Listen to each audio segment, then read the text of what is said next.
Okay. All right. Hello, friends. Yeah. I'm Chris McMillon Yes. here with Autonomy Season 1. I'm here with Phillip Bakker, who's in the Netherlands, probably our the tallest member of Autonomy Season 1 group. Well, yeah. Philip, Let's do it. Yeah. what time is What it? time it is? You mean? Yeah. It's 6:30 p.m. Excellent. Excellent. Yeah. Philip, how did you find Autonomy? Uh, I found it because I am a member of Tragedy and Hope community since about 2012, and there I got a couple of mailings from Richard about the program. So it really sounded really good, and I really felt, well, I want to be part of it. How long had you been a member of Tragedy and Hope before? Well, it was about since 2012, and then I became a member, but I was there on and off. So because I thought there were so many things going on there, and I really had the idea sometimes that I didn't have enough knowledge to get really active in the community. But it really felt like it was a really special place, so I stayed a member. And how did you find Tragedy and Hope? Well, I found it through Alex Jones. He made some promotion for some video or some productions from Richard. So that's why how I found it. Yeah, excellent. And I found it was then you had Alex Jones, and then you had Gentleman Grove on Tragedy and Hope. So it was a nice mix. Yeah, yeah. I think also, was it John Taylor Gatto is how I came to find Tragedy and Hope. That was my first exposure. Yeah, me too. Yeah, And lesson. Yeah, it was great. So you're writing a book. Speaking of John Taylor Gatto, you're on a book about education. What's that all about? Well, it's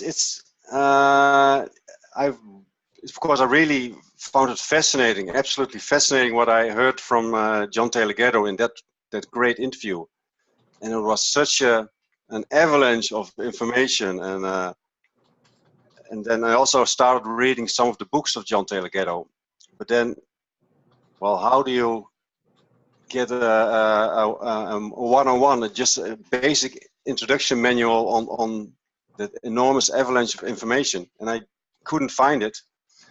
And Carol Iserbyt, he also wrote a couple of books, but which were also very thick. Yeah, the deliberate dumbing down of America. Yeah. So but then how do you make that clear to someone who does not have the background or doesn't have the time to work through all those books? So that's why I thought, okay, what would I like to know in order to start to understand what is all known about the educational developments. So that's what I'm trying to set out now. Just a primer to John Taylor Gatto. So your book, is it kind of it's going to be a nice summary then of relevant information that has been uncovered by writers like John Taylor Gatto and Charlotte Iserbyt. Is that right? I'm not sure if I get the question. If it's an introduction to whatever you might need to start to understand them. So, because John gives also so many details, but sometimes he doesn't give the links, because he's a very beautiful writer, but he's not. It's John Taylor Gatto. It's not John Footnote Gatto. So, and that I think is really helpful for people to get a short summary and then some references to the books. Yeah, I think it's a great idea. Are you writing your book in Dutch or in English, or will it be in both? Yeah. Well, at the first, the thing will be in Dutch. Of course, I wouldn't know how to get it published. Well, I'm not that familiar with getting things published, but I think it will be easier in Holland. What is the legality of homeschooling in Holland right now?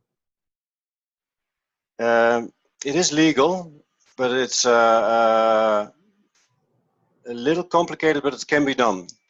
And there are also some schools, possibilities for parents to start homeschooling a couple of students. I think up till, well, you cannot really quote me on that, but I think up till 10 people, it's still doable. And after a class gets larger than 10 people, then you have to comply with a lot of more rules. So then it becomes more difficult. What is the general attitude in Holland? I mean, how do you think your book will be received? Do you think people will be open to listening to this history of education that we were intentionally not taught? Or I don't know. I don't know. What is the general attitude toward these kind of topics over there from your point of view? Obviously, it's a very generalized question, but what are you? Well, I think that I once read there's a general rule that if you write a book like this, then 50% of the people don't care, 25% of the people will really hate it, and 25 people will love it. So that's the basic thing.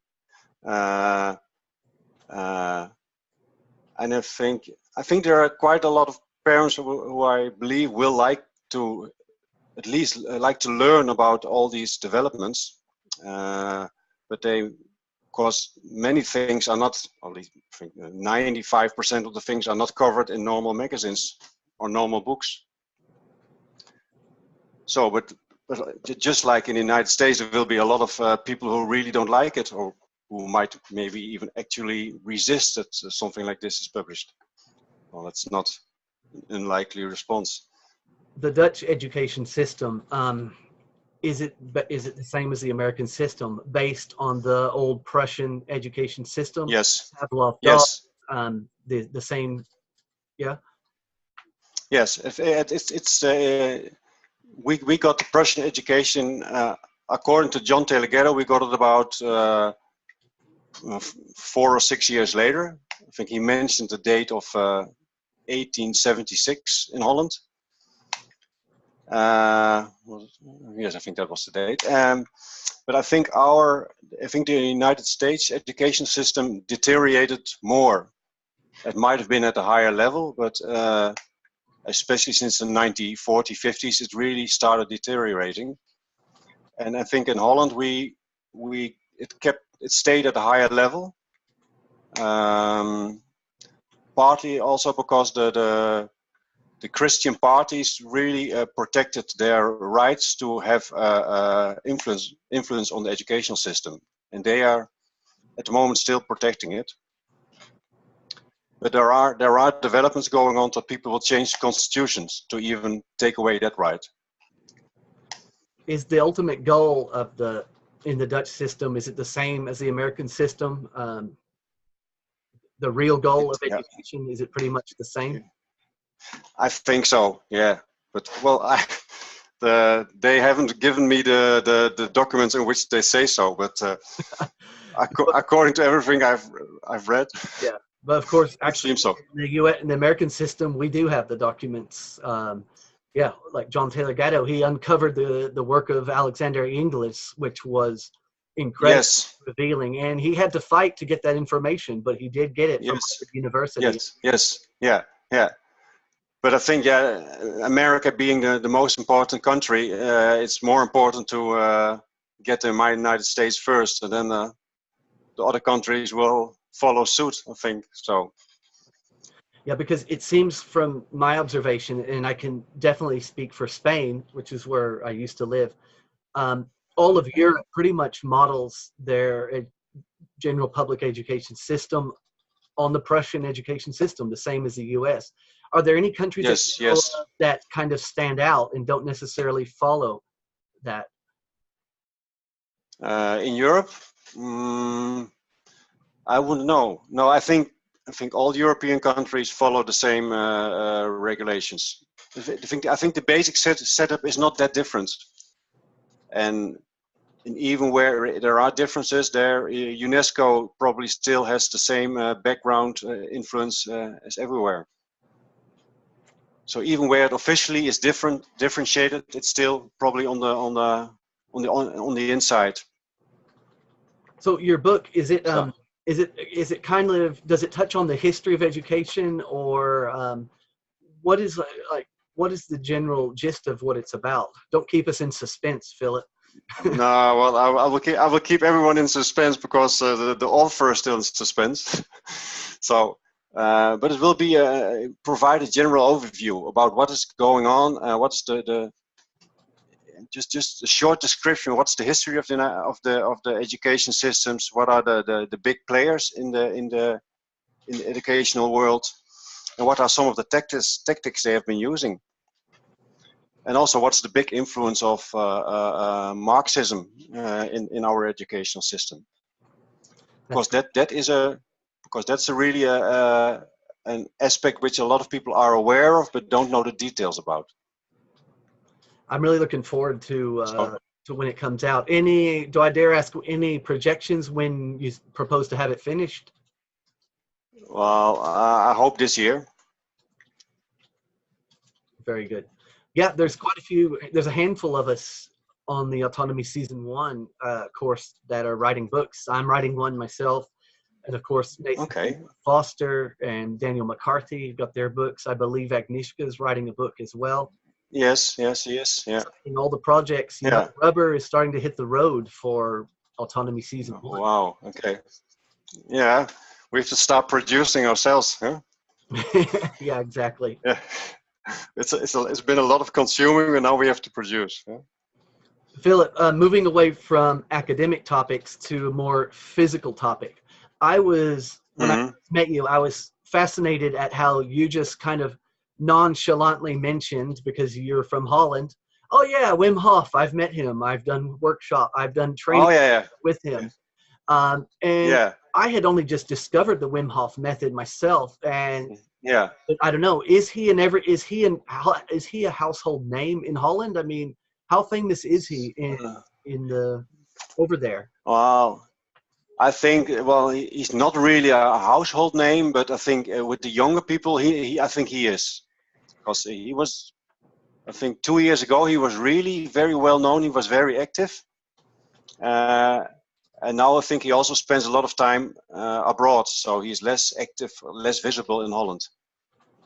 I signed up for one of his free mini classes, which is just the breathing and the cold shower a day. If you do that alone is something anyone can do to help improve their system. And it makes, I don't know, it's like having a natural cup of coffee or something, but without, I remember it just gave me more energy.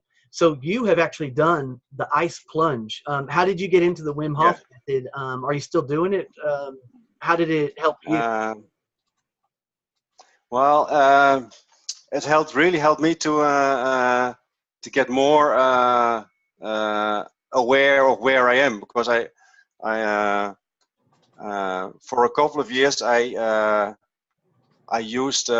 went to a church which used ayahuasca, which is a okay, I'm not a church person, but if you gave me a church that served ayahuasca, I would have to consider. I would have to consider, now this would be a special place. Sorry. Yes, it's a church from Brazil, and they serve that they call it a religious tea, and I can understand why they call it that way. And I think in Holland it's even so that you can drink that tea and can also smoke marijuana. So I went there for a while, and then my mother said, "Oh, son, I'm so happy that you're not on drugs." I said, "No, Mom, I only do that in church." And then she said, "Well," this says you're always with your silly jokes. That's all. Yeah, but I also knew that I discovered that's the thing with drugs. I think they might have good influences. It's a tricky subject, but ayahuasca is a very special drug. It really mirrors things back which are working unconsciously. But I think most drugs, or all drugs, in the end, the drug is stronger than me. So I really noticed that I really have to stop using it. And also that ayahuasca also gave me feedback during those sessions. Well, you really have to quit. So So, and it has its way of it. Yeah. So then I started. Yeah. Did that lead you to discovering the Wim Hof? Wim Hof. Yes. His teachings, his methods. Yeah. Yeah. So they're about, because I knew I was also partly taking the drugs because I, in somehow, wanted to escape from the big bad world where things were bad and there were bad boys and things were difficult. So it was an escapist thing too. It was self-discovery, but it was also escapist. So then I started taking cold showers every day, and I started taking Ma-uri massages. So that means that a guy is standing on your arms and on your legs and putting sticks in your legs.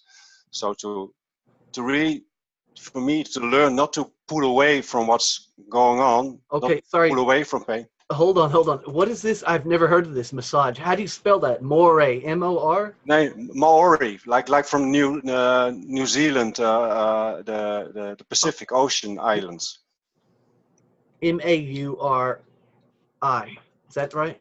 M-A-O-R-I. That's how it's written in Dutch. Wow, it's also, they also. What sticks do they stick in your leg? Are you talking about? No, they don't. Well, I did it. I did it with my people from the Ma-uri Islands. They use sticks and sometimes stones. And there's also a person who is also training me now to do it. He also uses stones to press on your tissues, because especially through radiation and all kind of tension, emotions get covered up in the body. You really have to break it through it. But it's also, most important is to get to allow the signals of your body. People always say you have to release, but you cannot release. You first have to allow. You cannot just release. And I noticed that I cannot release by mind or consciously. It really, something inside of me releases when the going gets tough, and it's time to let go. This is fascinating. Yeah, I'm going to have to check. I've never heard of that massage before. So you got involved in the Ma-uri massage techniques, then Wim Hof. Yeah. Yes. Yeah, and the guy who's doing it now, he learned it in Latin America, in the Andes, the Andes mountains.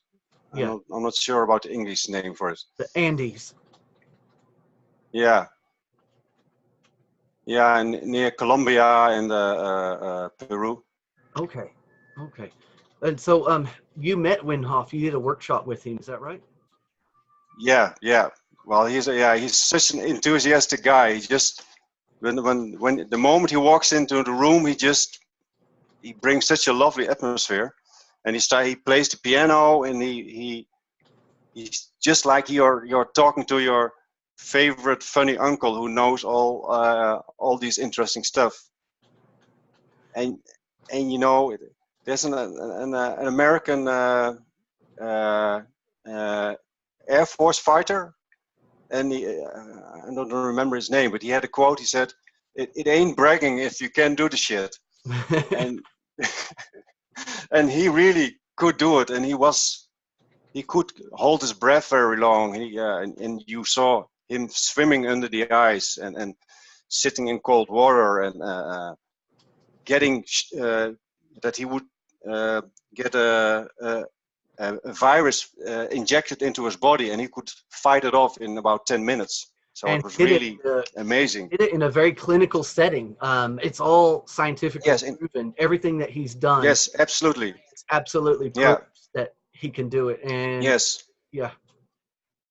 And also that one thing does he have? You know, he's got all these strange world records. The longest marathon in freezing temperatures, and doesn't he have a marathon in the desert as well?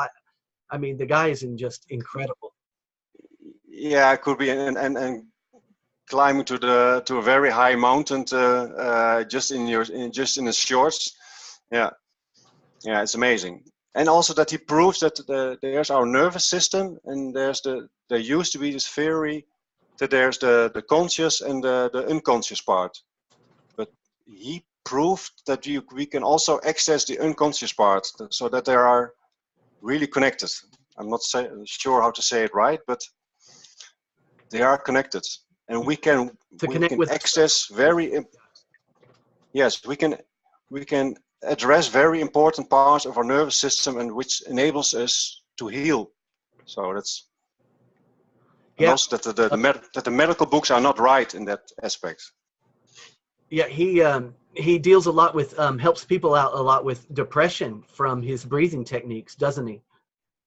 Yes, yeah.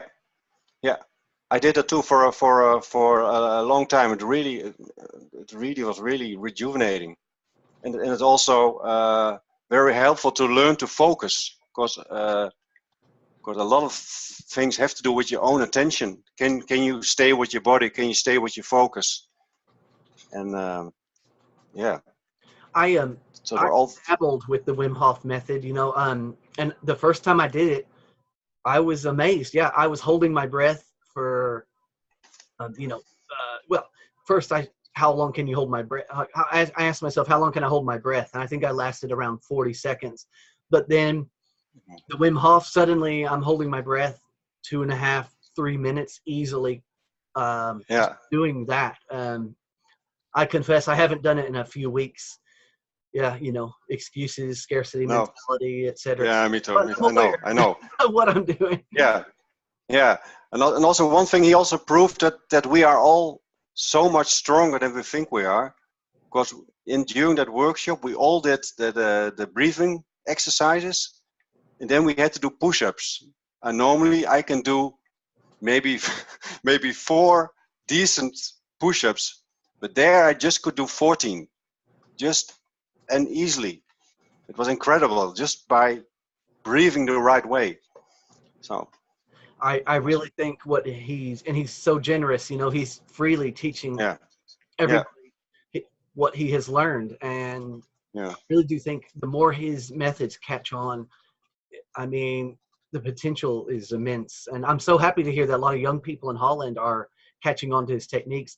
I'm a member of the Wim Hof Facebook group, and I know there are a lot of people on it, asking everyday questions, techniques. Is it normal, this and that? And as you know, a few people in Autonomy season 1 who are very much into the Wim Hof method as well.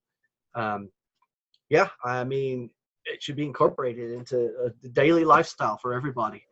Yes. A day keeps the doctor away. Yeah, and also how he really helps us to really challenge ourselves, because he also wrote a book about how he started to climb a mountain, just like that one guy who just climbed a very steep El Capitan. It was an American climber, and he also did it in Spain. And when he describes all the processes he went through in dealing with fear, it was really impressive. And he's a really warm guy. When we did this workshop, in the end there was a queue for a very long queue that everyone wanted to hug him, and not in a very warm, gently way, not new agey, but really like meeting people. Yeah, because he really likes. He's not being opposed. It's just what he is. From really the impressive interviews that I've seen him speak, he just seems like just a naturally funny, genuine, amazing. Yeah. Where does he actually live? Is he living in Holland, or I suppose he goes back and forth a lot between the States and? I know he lives in Amsterdam, and up to a couple of years ago, a lot of, I think most Dutch cities have areas where people can buy or rent a small wooden house, which they can use to like a small residence for during the summer months, and they can also work on their in the garden of that small house. And he has one of those. Very good. So he also lives there in the winter, which is rare. Most people are not allowed to live there during the winter, but I think he lives in the most natural setting of Amsterdam. So he really managed that well for himself. Philip, how are you finding Autonomy, and what what changes how has it affected your productivity, your skills? What are your thoughts now that we're coming to a close for the lectures? Well, the biggest things for me were in the beginning cleaning up my own house and getting getting things done main principles working. And then also getting into contact with other people and starting to communicate. Just those very important basic steps, just reaching out, saying hi, and trust that things will happen if both people are from goodwill. So that was very beautiful. And meeting that there are people everywhere on the planet who are really wanting to learn. Very good. And what has been the biggest skill that you've improved the most, that you were most lacking in, that autonomy helped you improve upon the most? Like for me, it was definitely management. I would say, of course, I've learned a lot of other skills as well, but that's made the biggest difference. What about you? I think time management was one of the biggest.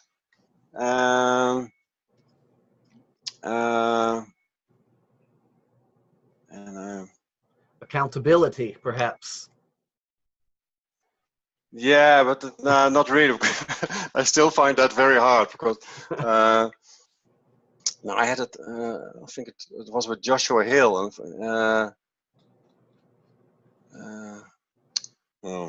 I have to admit that I know it was very impressive, but I forgot the lesson. So I have. Well, it's great. We're gonna meet you in a few weeks. Yes. Yeah. Are you flying KLM to New York City? How are you coming? I'm flying to New York City, and there I will take the bus probably. Yeah. Been to New York City before? Yeah. Yes, I was an exchange student in Michigan for 1 year, and then we also had a couple of days visit to the Big Apple, but it was in 1984 or something, so it's a really long time ago. Yeah. You lived in Michigan. Yeah. Was that your first experience in the States? Yes. I lived in Buchanan, Michigan, a very small town, 5,000 people. Not far away, but maybe 1 hour drive from Chicago. Yeah, cool. I've never been to Michigan. Yeah. Maybe I'll get up there one day. It's really nice. Yeah. One thing also there was, which was one of the important thing of autonomy, that all these conversations that at one moment I really got stuck in trying to have good conversations. And in a way, during a couple of times I could really give it up. Okay, it's not about good conversations. Just start having conversations. Yeah. But it was really hard because in my experience it was still bad conversations. But it's just, that's one thing about what Richard is teaching. It's just about starting. Okay, and it's like the rules. I forgot the name. The daily commitments. I've got them on my door. So it's about the daily commitments, but then have them in maybe in a Wim Hof kind of way that I can make them the gentle daily commitments. I've got them here as well, the daily commitments. Yeah. Often. Yeah, I still need to be reminded, but I think it's really something that has to set in, the autonomy. Yeah. It's such an important basic skill just to have a basic conversation, and because of technology, it's a lost art. You go down the street, you go to any social situation, like these days in Texas, on average, like say you go into a bar and you want a quick beer and you're sitting there looking around, everybody's on their phone, which, okay, what are they doing on their phone? Maybe they're a stockbroker doing something important, or they just sitting there playing something ridiculous like Candy Crush or something. If you know what I mean? Yeah. it's all about learning to ask questions. Just start up a conversation. You start asking questions. You ask everybody around here. Nobody asks questions. People sit around and stare at each other and kind of make, you know, when a question is asked, a short answer is given.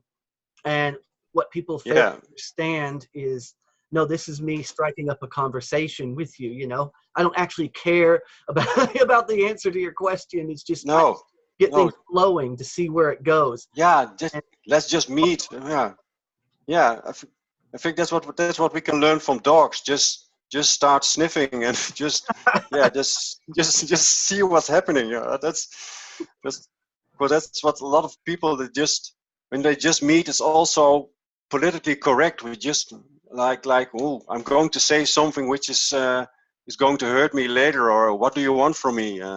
So it's just start sniffing. Just let it happen. Yeah, political correctness. It's still difficult. I mean, the whole point of political correctness is to narrow speech, you know, and control thoughts. I mean, and that's the real reason behind it all. But anyway, that's a whole other topic.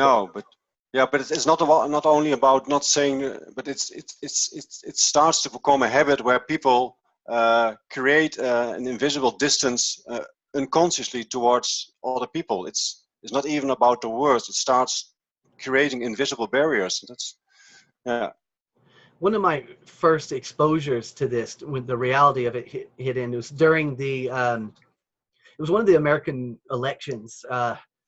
It was who did George Bush run against when he won the first time? Who was it he was up against? I can't remember. It was before 9/11 and all of that. It was when George Bush was first. But I remember I would get it. I was living in Europe at the time, and I would to political chat rooms and ask people, you know, hey, so sorry, no, not political chat rooms, just normal chat rooms. Yeah. And I would ask people, so Bush or, you know, who are you going to vote for? And it was always the same answer. Oh, I don't talk politics, or I don't want to, you know, I don't talk about politics. Okay, I thought that was strange, but that was just the beginning of what I see now as a controlled narrative.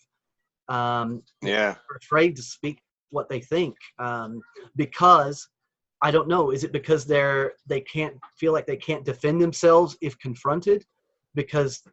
Maybe because there's a lot of holes in their theories and they don't realize it, or subconsciously they do realize it. But you know, the more confident people who are more confident in their beliefs, who can defend themselves, might be more outspoken. I'm kind of just speculating here as to why. Because you nailed it. People are afraid to speak about anything other than pleasantries. Yeah, but you mentioned English, the one John Taylor Gatto discovered. And one of the things that they wanted to implement is fixed responses to authority. And I think it's not even fixed responses to authority, but I think most of us, or many of the kids today, they all get learned fixed responses to do. I think just for so many people, they just respond in a certain way, and they are, and also, I mean, with political things, it's just normal to have to take the moral high ground to be against Trump. Well, so it's just because they can say whatever they want, but they don't even have to know what socialism or capitalism is.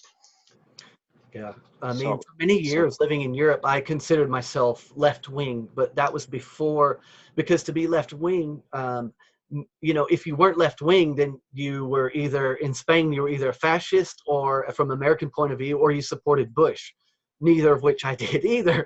Yeah. I did not realize, you know, because I didn't understand the history, I didn't know that to be left-wing means, you know, it's the same type of authoritarian concept as the right. There is no difference. Left and the right, there is no difference. There's only one answer when you break it down logically. The path only leads to one logical conclusion, and that is the path of liberty and freedom, which there's a lot of words for that these days, but it's but you know, speaking of Alexander, I've got his 6. It's on my wall here, but yeah, I've got the 6 real purposes of public schooling, and this is directly from Weapons of Mass Instruction, John Taylor Gatto's book. Yeah, it's amazing. Yeah, and they're all you can all recognize them. Yeah, and prepared response. That's a good observation there, Philip. What prepare what? The one you mentioned before. What was it? The prepared response. Yeah, create fixed responses to authority. Yeah. And then you got the social hygiene and all these terrible things. Yeah. All right, very good, Philip. Any final thoughts before we wrap up? No, let's take the red pill and have some fun there, and continue even afterwards. Yeah, exactly. With meeting and I think it will continue, because the projects are ongoing, and we're going to be. I think we're going to be quite active in helping out the season 2 students as well. So. And maybe some other time. Maybe you can help me to what you do to do the interviews. If you do some special things, that would be really nice to learn. Oh, it's easy. You just ask questions. Okay. All right. Okay. Brilliant. Yeah. Okay. All right. I think I can do that. Okay. Thanks a lot, Philip. Yeah. Thank you. No, I'll see you. See you there. Are you there at the Red Pill? Yeah. I'll be there. Okay. Great.